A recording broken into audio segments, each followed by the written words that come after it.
I started walking earlier, sorry about that. Okay, and we're going to be handing out the newsletters. We got here a bit late. We were late because of my wife, I'm sorry, because of me, so these would have been on everybody's table. Okay, първо, како што реков на идентскиот пикник, за татко ми треба да го споменувам, тој требаше тука да биде. I miss him with all my heart.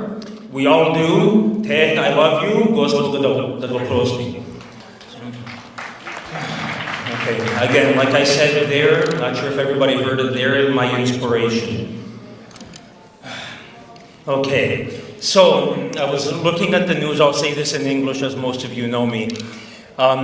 Looking at the news, all of a sudden looking at Macedonian news online, come across whose face but my face on a headline, on a cover. Thinking, okay, I didn't expect this. What was it though? It was a US government-funded outlet, 360 Degrees, who published an article against me and against Macedonian Human Rights Movement International, full of defamatory insults, everything. Why? Because we defend Macedonia and Macedonians. Specifically, the regime and the US-funded media were against what Macedonians were doing. We opened clubs in Pirinska Macedonia for Macedonian language and Macedonian culture, and then they attacked us. So why? Why do we get attacked for defending Macedonia? Can anybody hear me well, or is it sort of reverberating? That's what it feels like. We're good? Too loud? Not loud enough. Okay. Baby's smiling. So anyway, I'm thinking, you know what? People are afraid in Macedonia for good reason. They're locked up, the political prisoners are still in jail, so many bad things happen. Why? Because we defend our human rights. So instead of just lying down, what do we decide to do? Oh, sorry, one more thing, actually. A couple of weeks after, Osmani, the foreign minister of the regime, decided to talk about Macedonians in Pirin. He wasn't saying anything in defense of our rights, of course. We know what the regime does. He was insulting those who defend Macedonia. Yet again, he decided to spread lies, defamatory insults against MHRMI and myself. So what do? We're suing them. We filed lawsuits in Macedonian court. Thank you. Against Osmani and against the 360 Degrees, the media outlet. Neka puknat, ne mi je gajle. Let's see. I Zajev neka pukni, site, isti se. Lele majko. Zajev can't get away. We'll always remember him, the biggest traitor in Macedonian history. Oh, speaking of, sorry, Matthew Nimitz, I also told him. Remember Matthew Nimitz, guys? The UN mediator? I told him, I had meetings with him, I talked to him on the phone lots of times. I told him he is one of the biggest traitors in the history of Macedonia. Don't tell me to change my name. Why don't you change your name first? And the ironic thing is, what happened when Greece started this whole thing, the US helped Greece because they're buddies. Bulgaria sees that Greece gets away with it, they started making demands to change our identity, not just the name, our identity, our history, our everything. Okay, what happens? 7,000 Jews from Macedonia were rounded up in World War II, sent to the Treblinka death camp in Poland. They want us to wipe that out too, like that didn't happen. It's ironic. Our history is being changed, the history of Jews. Everybody who's oppressed in Macedonia, that's wiped out. It doesn't exist. Why? For NATO and EU membership? No thanks. No. Yeah.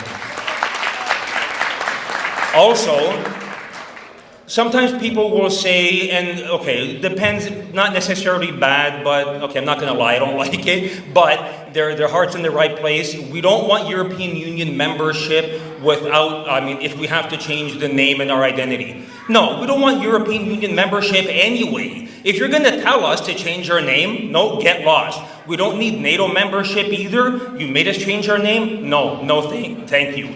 And like I said, when US officials say to tell us that we are different than what we've always known, no, I called for them to be expelled from Macedonia. And that media outlet actually picked up on that. It's public. I'm not going to hide. It's right there. I call for them every day to be expelled if they're going to be anti-Macedonian. Get out. So one of the articles here in the newsletter, it's called Western Media Coverage of Macedonia Perpetuates Hate. Yes, I'm quoting myself. Sorry, Kat. My wife. Drives her nuts. So she goes, or I think you like it. Anyway, so when you see some human rights, say a Saudi human rights activist gets locked up on trumped up charges, they say, oh, for whatever reason. The world defends them, saying, no, we know because they oppose the Saudi regime, they are locked up. When the Iranian protests are going on, everybody supports the protesters because they want human rights. But when Macedonians protest, Western media sides with the regime, with the riot police. They denounce us for defending our human rights. Why the double standard? We have to ask that every time we see a news story, every time we talk to a politician, all the time. Macedonia made the Euro Cup. We were bombarded with the word that I'm not going to say, and they also added a description of what we are. No, we're Macedonian from Macedonia, and not just the Republic of Macedonia, all of Macedonia. That's where we're from.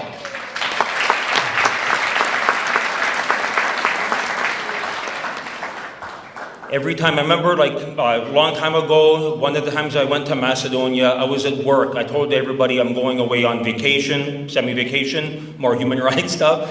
They go, where are you going? Macedonia. At that time, I was really just going to Ege. I wasn't going to say the country that Ege is in. I'm going to say I'm going to Macedonia because that's all we know. And there's nothing wrong with that.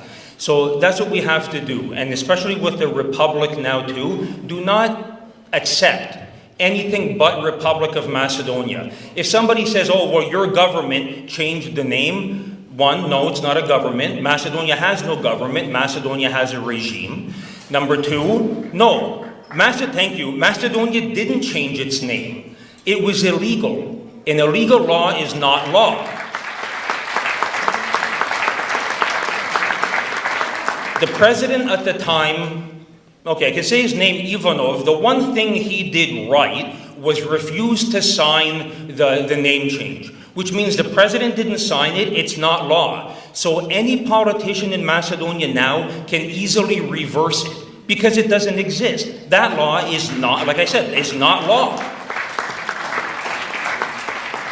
At the Ilinden picnic too, I was talking mostly about politicians. I'll just say this one quick.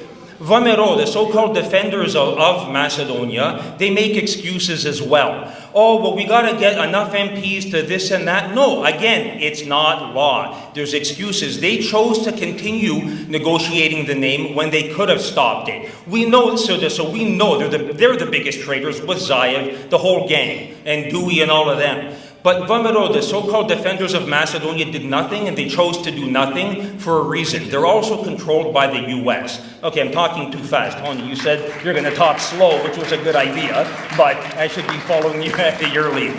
But anyway, I don't do that. I don't do anything slow unless, I'm late for stuff. Anyway, so what they could have done is, again, stop the negotiations, whatever. We were winning. We were talking earlier. We were winning. Most of the world recognized Macedonia, most of the Security Council, even the countries that didn't, they didn't say former Yugoslav whatever because it's anti-Macedonian and it's stupid. So everybody said Macedonia. We were winning. Why didn't they just stop negotiating? So what I'm doing now, and the tide has turned, believe it or not, more in our favor. Actually, we need some good news anyway. Meetings I have with foreign ministers, I meet with every Canadian foreign minister, to be honest. We can't always announce it, but here I'm announcing it without too many names. They're actually giving us advice, I would say, on how to get Macedonia's name back. Most of the world knows how offensive this is, and they're actually defending us. That's what we need.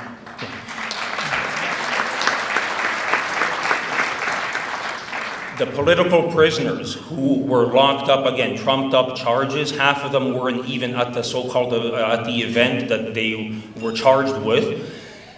We're getting international human rights organizations and political parties are actually helping us now, trying to get them released. There'll be a press release coming out from one of them within the next couple of days. The human rights organizations hired a bunch of lawyers for us to help us get these political prisoners out. So obviously I'm not gonna promise, except that we're gonna promise that we're gonna do as much as we can, and they're helping us out. This is very different than a couple of years ago, where everybody told us just to swallow the name change and be happy with it. So no, the world knows how offensive it is. So again, I could go on forever, but I'm gonna let the next speaker go ahead. Macedonia is Macedonian, our name is Macedonian, we're getting it back.